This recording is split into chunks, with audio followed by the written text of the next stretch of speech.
ლუკა ხიზაძე 19 წლის თბილისის სახელმწიფო უნივერსიტეტში ჩავაბარე. პირველ კურსელი ვარ, ისტორიის პროგრამაზე ვსწავლობ. ალბათ ვიქნებოდი 17 წლის რუსულ კანონზე. თუმცა ვიგრძენი, რომ რაღაცნაირად პასუხისმგებლობა იყო, ჩემი გამოსულიყავი და გამეპროტესტებინა. ის რაც არ მომწონდა ამ ქვეყანაში, როგორც რიგით მოქალაქეს, სკოლაში რუსული ენის გაკვეთილი რო ქონდა ხომ, ეგ ძალიან მეზიზღებოდა ხომ, რაღაცნაირად პროტესტი მქონდა, რომ ეგ გაკვეთილი ტარდებოდა სკოლაში და ჩემ თაობას აქვს ეს რაღაცნაირი მიუღებლობა და ზიზღიც რუსული ყველაფრის მიმართ.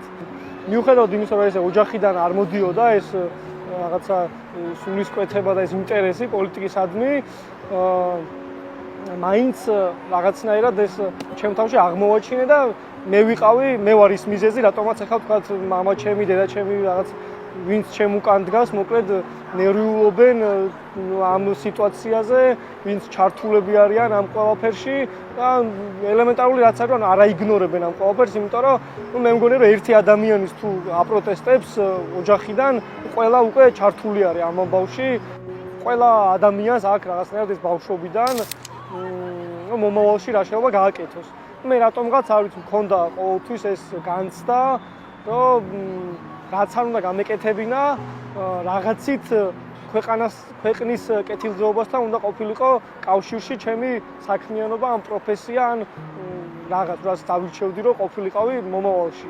და ეხლა მე მგონი რაღაც გააზრებულად გადავწყვიტე, რადგან სრულწლოვანის გავხდი მე არჩევნებში ხმის მიცემაც გამოვცადე, რომ პასუხისმგებლობა და ის რომ ქვეყნის მართვა, პოლიტიკა შენს გეხება და შენს იღებ მონაწილეობას ქვეყნის მართვაში და ამ შემდეგ ეს რაც გამოვცადე, ამის მერე უფრო მეტ პასუხისმგებლობას გქონდა. ნუ რასაკვირველია, აქ მეორე მომენტია, რატო შეიძლება არ დანებდე, იმიტომ რომ მიუხედავად იმისა, რომ ბევრი ადამიანი იაზრებს პასუხისმგებლობას, რომ ეს ქვეყანა მას ეკუთვნის, არის მაინც რაღაც მიზეზები, რის გამოც მაგალითად ნებდებიან ხოლმე და მესმის, რომ შეიძლება მეც დავეკავებინე ვინმეს და ძალიან მენდოებოდა, რომ ჩემთვის ვიღაცას ებრძოლა.